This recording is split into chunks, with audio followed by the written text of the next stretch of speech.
Allen Unbehaun is our guest on the morning show from WRCO Radio. Allen is in to talk. We're going to do a little reminiscing today about farming and the changes over the years and the changes that he has seen in his lifetime.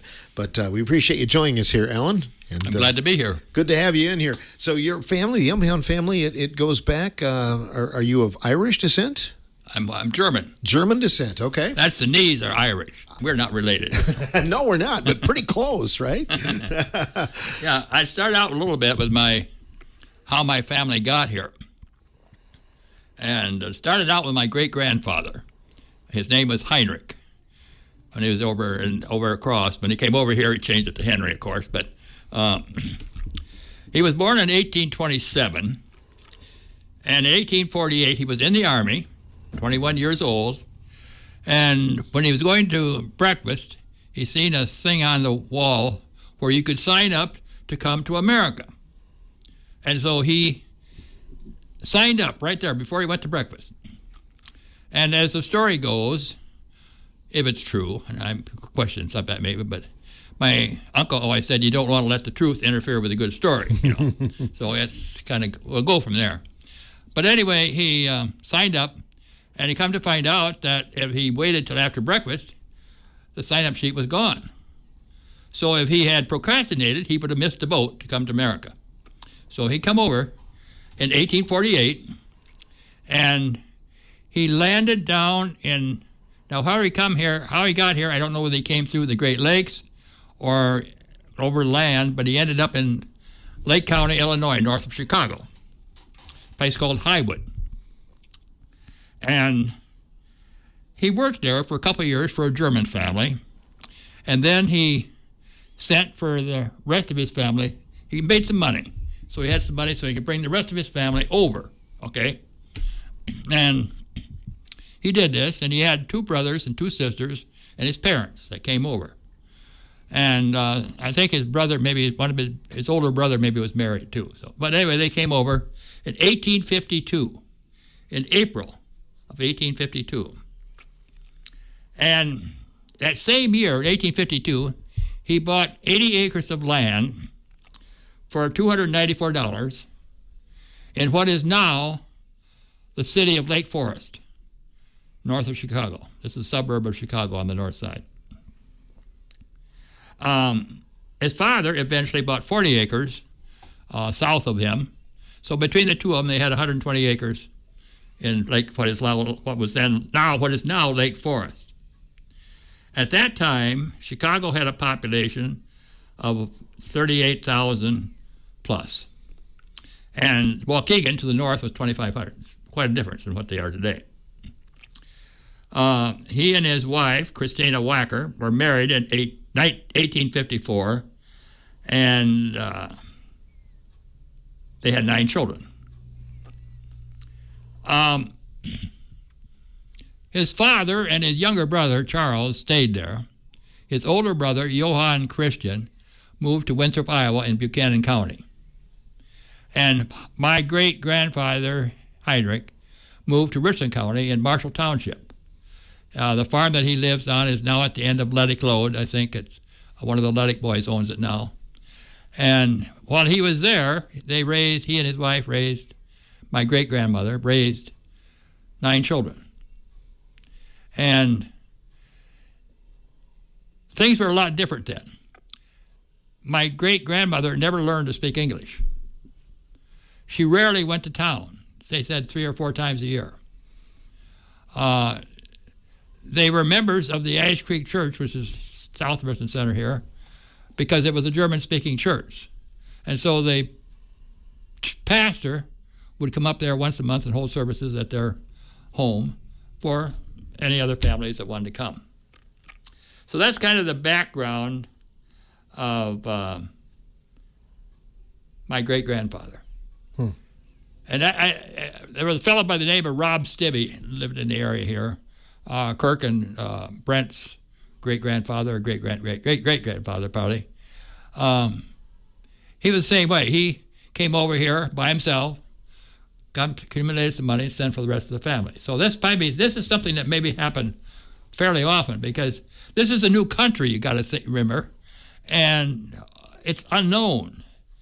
do we want to give them over? Do we want to leave where we're at, we're familiar with, or do we want to take off and go on an adventure? So they checked it out. That was the case with my great-grandfather. He came to Marshall Township. He bought 80 acres for $150. He was served in the Civil War. He was a cook on a troop train between Camp Randall and Kentucky for the last year of the war, and then when the war was over, he was mustered out. My grandfather, who was the fifth of 9 children, he worked for several years for a German farmer down by Gotham, and then he worked a couple years with his younger brother Charlie in the Dakotas. So this is their growing up period, you see. Then in 1895, he and Charlie bought the William Sherman Farm, which is the farm that we own down on 14, down by Vitesniks. It was a 360-acre farm. They bought it for $10,000. Neither one of them at that time were married, but they both got married in 1898. And then they split the farm between them, and they built houses. When they moved there, they were both bachelors, and there was an old cheese factory. The Shermans had made cheese there. And so the 2 bachelors lived in there. But once they got married, that wasn't going to work, of course, And so then they built a house, and the house that brick house down on 14 that we have right now was built in 1903 for $2,200. So these numbers, they're mind-boggling, really, but yeah. So that's kind of the background of how our family got over here. Yeah, well, your family farm, still is there on Highway 14. With the 2 bachelors, was it primarily milk cows, or do you remember how? There was a barn on there, yes. Uh-huh. I have a picture of the barn, actually, here. I'll show you later. But it was a barn that was 64 feet wide, had 2 driveways down through it, probably about 180 feet long. It was a huge barn. That would be, for that era. Yeah. And the stone wall from that barn is still there, some of it. And it had a windmill coming out in the center of it. Great, you don't have to pump water. Bad, it gets struck by lightning. Oh, sure. And it burnt down. So when my grandfather bought the farm with his brother, the barn was gone. So whatever has been built for a barn there was built by them. And there had been a house there also. That was gone. So they more or less were buying the bare farm, I guess, for the most part. Maybe there were some other buildings, but there was not a barn or house for either one. But they both built their houses. Like that one down there was in 1903 ours, and the other one was probably about the same time. So, yeah. Even though buying a farm for $10,000, that seems ludicrous now, but it was probably hard to make the payment then. Oh, yes. I'm sure. Yes. He had paid $294 for 80 acres in Lake Forest. He came up here and paid $150 for 80 acres in the town of Marshall. My great-grandfather did. Yeah, right. So, it's now at $2,200, you won't get much. No, you sure won't. Not even an acre. Oh, no. So then your father took over for the farm? Okay, my father bought the farm. My grandfather had bought it in 1895, and he was married to my grandmother, and she was about 15 years younger than he was. He was 37 when he got married, and she was in her early 20s. And they, in turn, had 7 children. And so he lived there and farmed there. And then my father bought the farm from him in 1930. And then my parents were born in 1934. I was born in 35, 90 years ago this year. Happy birthday. It's next month, 10th of July. Coming up. 90. Well, happy birthday. That's awesome. My grandfather lived to be 90. My mother lived to be 91. So we'll see. Yeah. So he bought it, and then we lived there, farmed. I'll follow this a little bit further on this line before we get into some of the other stuff. But we farmed there until the major change was in 1949. I was 2 weeks before I entered high school. My father was killed in an airplane accident at Green Bay. And so that was a complete change in trajectory for my life, my 38-year-old mother. I was an only child, and no husband around. And on top of it, we had a farm to run. Stop and think about that. And we went into the high school years. We had a hired man. How does it feel? What do you think happens when a woman tells a hired man what he wants them to do? Mm-hmm. It shouldn't make any difference, but it did. I mean, and then what happens if she says to her 14 or 15-year-old son, go out and tell the guy you want him to load up a load of corn for tomorrow or something like that. And eventually it got to the point it was more problems than it was worth, so we ended up just doing it ourselves. My life in high school, I'd go out and I'd help it to go down. My mother done the milking in the morning. I would clean the barn, throw down the silage for the day, and then I'd get on the bus and go to school. And so that was the high school years. In fact, I was planting corn and baling or making hay probably when I was in high school, something like the junior, senior year. You learned on the fly then. Well, you had to learn. Yeah. You had to learn. You look back, I didn't get to participate in any sports. Well, I wasn't really talented enough to be done it well in any sport anyway. Maybe I could have been in the line for a football team, But I went out for basketball one year, maybe my junior year, and it didn't last long because I just couldn't cut it. Mm-hmm. Physical ed teacher, he said, Allen, you got all the rest of your life to work. He says, you got to have something else now. And he was true. It was right, But I said, that just isn't the way it is. So, and I don't regret it. If I'd have had more free time on myself, I'd probably got more trouble. Yeah, that's probably true. Yeah, you know about that, don't you, Phil? Oh, yeah, I do. A few years ago, you wrote, and some of your writings were in the Richland Observer, but I found it very fascinating about just kind of the history of Highway 14, and how that ran. And some of the names are still on some of the properties that run down Highway 14. Well, the knees. Yeah. There was the Jewels and the knees and Shermans and Unbehauns down there, and a lot of them, yeah. The Sherman family that we bought, my grandfather bought the farm from, was William Sherman. Actually, his brother was my great-great-grandfather on my mother's side. So we were actually related. But they're kind of a fascinating family, William Sherman. They owned that farm there since probably the 1860s, till they sold it. They had moved down and they had a mill and an electric power plant on a dammed up part of Willow Creek, by where Peaches used to be. Right. And they generated electricity for a lot of the area down in that part. Very enterprising, very industrious family.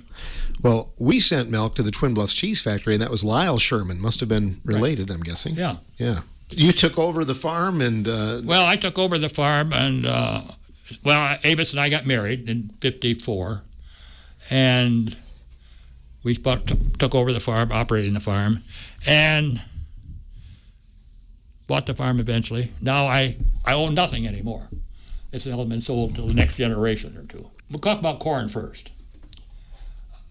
When I was born, we husked corn by hand. Did you ever get involved in any of the corn husking competition? Because they had They had a state corn husking competition at the Gutneck farm down by Bear Valley that I went to. My father worked at it, helping out in some way. And what is very unique about that, I have pictures of that. People dressed up in suits to attend that. My dad had a suit on. Women were dressed up in their best hats and their best dresses. Out in the middle of a cornfield. Well, yeah. Well, they weren't in the middle of the cornfield, but they were there it's like going to the county fair, sort of, But, yeah, it was, the guy that worked for us, Art Cockcroft, was entered in it. You know, he was in it. He was the guy that was out there husking corn for us, along with my mother. That was the story that I always felt was kind of funny. My mother never seemed to indicate that my dad had done much corn husking. We had a tractor by that time, so he was the only one that could do tractor work. And so her and the hired man would go out and they would husk a load of corn in the morning, and they'd come in, and while she got dinner, the hired man would unload it, go eat dinner, and then after dinner, then they would go back out and do another load, 2 loads a day. That's the way they did it. No picker at that time. It was a hand picker. Well, we didn't have one yet. Maybe they were around, maybe. I don't know. Now we go out and we combine corn with a 6-row head, going down the row about 2.5 miles an hour. You know. Yeah. World of difference. A little different, yeah. Preparing the ground for corn, back at that time, you got like a plastic corn, of course. We had a 2/16-inch moldboard plow, 8-foot disc, 4-section drag, and we would plow the ground. We'd go out and disc it maybe once, maybe twice. We'd go out and drag the field once or twice. We done a lot of ground preparation, which is different than today. Today we don't, because our corn planters of today are able to do a lot better job of planting if the ground isn't perfect. If the ground's rough or it's got trash on it or whatever, they're so much better, so we can get by with that. Today, you might be using a chisel plow. We don't use a chisel plow all that much anymore. We just use a soil finisher. And it's about 15 foot wide, and I spent about 35 hours out there this past spring working up ground for David to plant, you know. And you cover a lot of ground in a day. Allen Unbehaun reminiscing with us today about his family farm, and some great history as we go back to agriculture's past. Allen, you remember your first tractor? F-20. Oh, sure. McCormick. Farmall, yeah. Farmall, Mm-hmm. yeah. And then my dad, just before he died, bought an M. And then we bought an MTA, which had a torque amplifier, which means that you could pull a lever and it would slow the tractor down 1 gear. Yeah. And it had live power. I mean, the PTO shaft, if you push the clutch in, the PTO shaft still continued to run. That was a big tractor in that era, Well, too. yeah. Oh, heavens, yes. Yeah. And we had oodles of tractors since. And I don't know what our biggest tractor is right now. It's a Case International. I'm sorry, David, I don't even know what it's called anymore. I'm out of it. 294, but it's a big tractor. Right, yeah. But I have to tell you about this Art Cockcroft, who worked for my dad. He drove horses. And so when we finally decided that we were going to get rid of the horses, why, they decided he was going to, Art, we're going to teach you how to drive a tractor. And so they got Art on that tractor, and they got him going forward. Okay, now stop it, you know. I mean, push on the clutch or whatever you got to do, you know, to stop a tractor. And he went, whoa, whoa. He got off the tractor and never got it back on. He left the farm. He went and worked for a guy that had horses. Oh, okay. Huh? Saying whoa didn't work on the tractor. Yeah. Do you ever hear of checking corn? Oh, sure. You have. You're old enough. I remember him talking about it. I never did it, but Well, I never did either. Yeah. But that was back then they didn't have any. The only way they had to control grass or weeds was cultivation. Right. And so they had a wire on a spool. Yep. That they drove a stake in the ground on one end of the field, went to the other end, and every time they got to the end of the field, they had to get off and move the wire. And what that meant was that they could check the corn, they could cultivate it either way. But otherwise, if you just didn't, you know, and so that worked, very labor intensive. Then we went to, I remember what they called a power hill drop, which every 40 inches, probably you drop 3 seeds in the ground. The rows are 40 inches wide. Why were they 40 inches wide, Phil? Well, for the cultivator, I suppose, right? The tractor? No. No? For the horses. Oh, for horses. I never thought the horses had to get down between the rows. Oh, okay. Now, once they didn't use horses, now they shorten the rows back up to about 30 inches, and some do even 20 inches. Right. But it was for the horse. You had to get the horse down that row. you see. Sure. Never thought about that. Well, but that's why you're here. I'm here today to educate you. You're educating us. We started out with a 2-row planter and a 4-row planter. Now we've used a 6-row planter. Weeds. At one time we had control of weeds, control of grass. We had, first thing we had was 2,4-D. That would take care of a broadleaf, but never wouldn't affect quackgrass. And of course, quackgrass is the rough one, really. Then along came atrazine, and then along came Roundup. And then they had what we call today Roundup Ready seed that you can buy. So you can buy seed corn, alfalfa seed. It's Roundup Ready. It means when that plant is growing, you can spray it with Roundup, and it'll kill the weeds, it'll kill the quack, but it won't affect the plant. That's where we're at on that. Harvesting corn by hand, of course. Then we had a 1-row corn picker, and eventually we had a 4-row combine. Now today we have a 6-row combine. So that's all affected now. All that. Some of the combines are a lot bigger than 6 rows now. Oh yes, and we have a 6-row planter, but there are 12-row planters operating right in Richland County here. 12 rows. Well, some of them are right in the field right next to us. We're kind of insignificant when Matt gets out there with his 12-row. Yeah. Well, making hay that certainly changed too. Making hay is another thing. Now you probably did it when it was loose hay, Robbie, right? I went back to loose hay. Yeah, yes. Sure. I have I have memories of loose hay.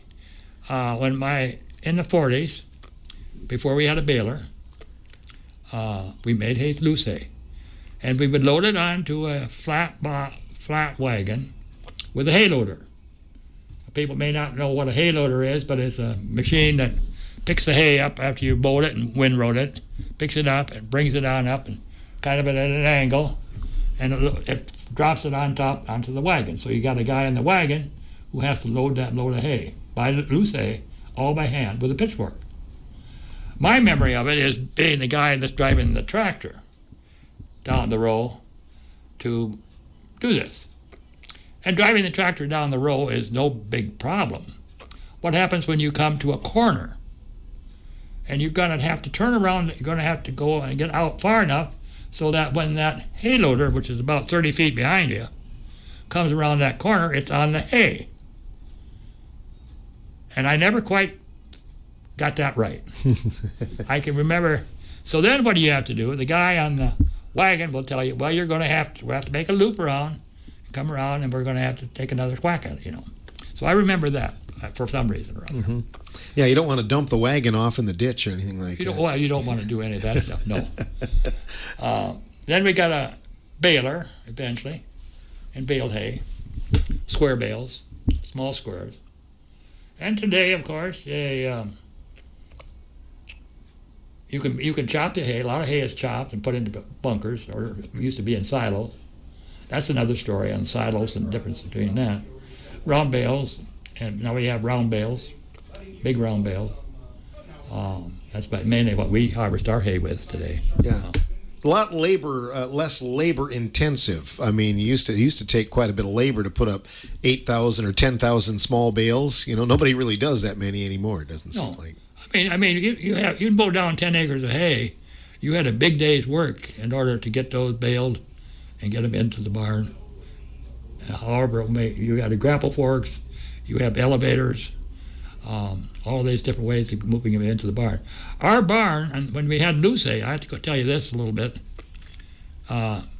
When you get to the barn with that load of loose hay after we got it on the wagon, then my father was on the wagon, but they had a hay fork, or I can't explain it on the radio, but they used to pull it up in the barn. My job was to be on the end of driving something on the end of the rope to pull it up into the barn.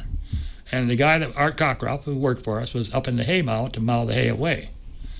And so our barn was fairly wide, and we had what we call a hay mower up there. It's like a teeter-totter.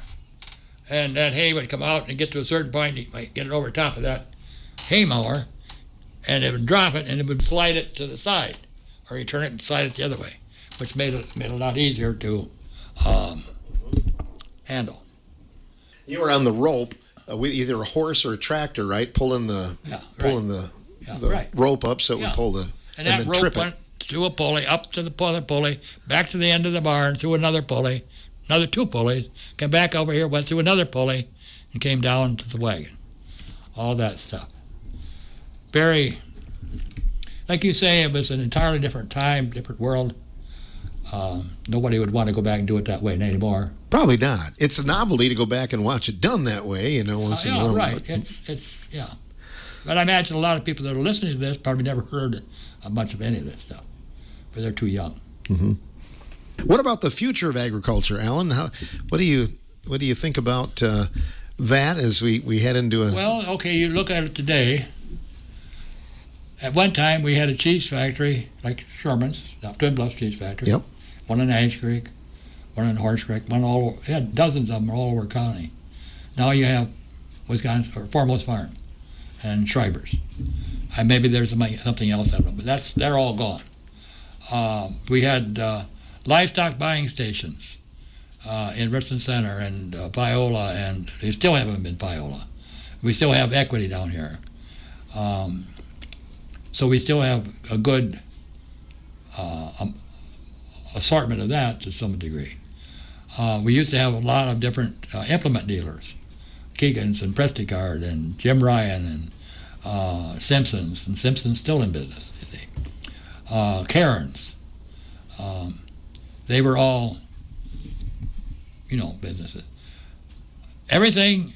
How many farms are there in Richland County today that are milking cows? We're not milking cows. We sold our cows 3 or 4 years ago. We're raising beef. So it's not going to go backwards. It'll go back to what it was, of course. Nothing is. So I don't know what the future is. It's only an idiot would try to predict the future, I think, because it's changing so. Maybe I could apply then for that. I mean, I should. But there are some small farms and some organic farms where they've kind of gone back and they've gone with the small herds and things like that. But certainly, yeah. A little bit difficult to make a living, especially if somebody's got to work off the farm. Obviously, I would think most of your farming. People that have large dairy farms are renting a lot of ground from people that formerly were milking cows or farming themselves, and they're retired, or it's been given, farms moved down to another generation. So all this stuff is a part of the situation where we're at, and it's like everything else in the world today. It's in flux. We're changing so rapidly. When you stop to think that, when was the internet come on? Not that long ago. Yeah, the 30 years probably. 30 years. Yeah. And computers. I remember my first computer was a TRS-80 Radio Shack with no hard drive. Can you imagine? No hard drive. And I thought it was fantastic because sure, I wrote a book on that. Top of the line, yeah. So it's, so things are changing rapidly, very rapidly in the last 30, 40 years. Well, you're a lucky man, though. You have a son and a grandson involved in farming. Not many can say that. That is rare, I think, probably too. Very good. They both enjoy the job. They're good at it. They're, in many ways, better at it than I was, because I was in a different time. I did okay for what time I was in.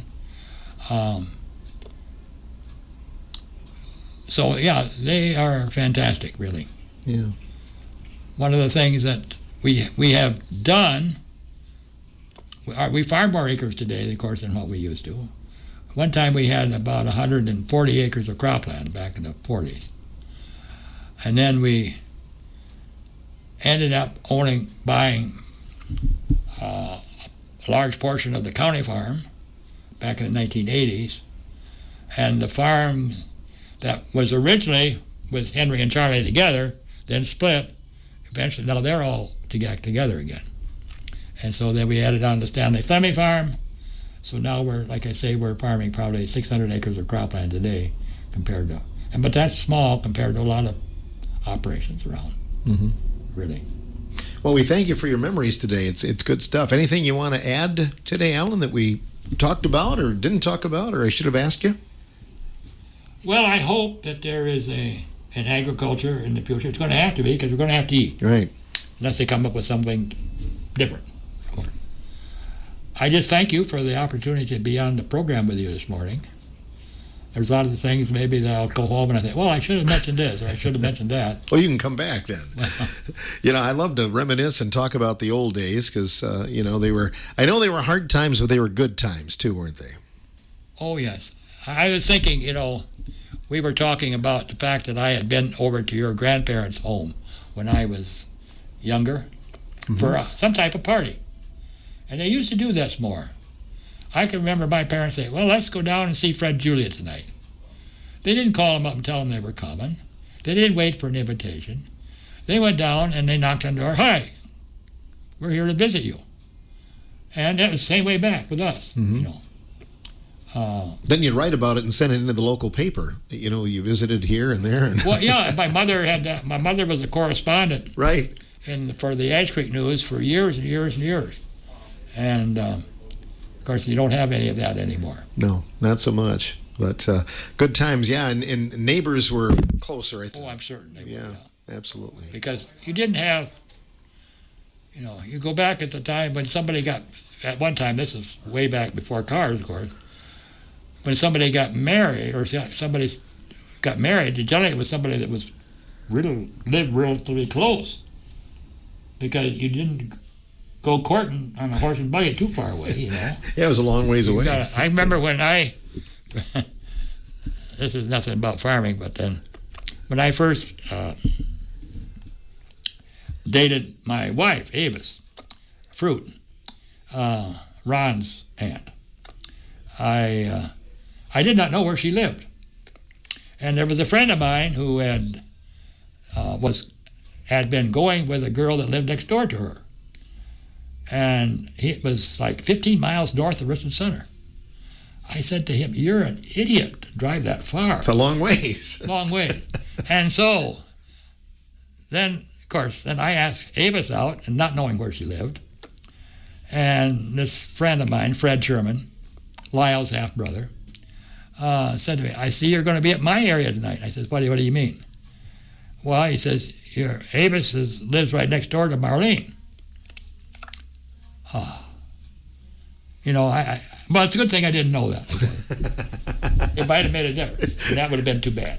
You had to put a little bit more gas from the gas barrel in your car that night to get that far. So, anyway, thanks for the remembrances, Alan. It's been a good time today. You bet. Thank you. You bet. Allen Unbehaun joining us here on this portion of the morning show.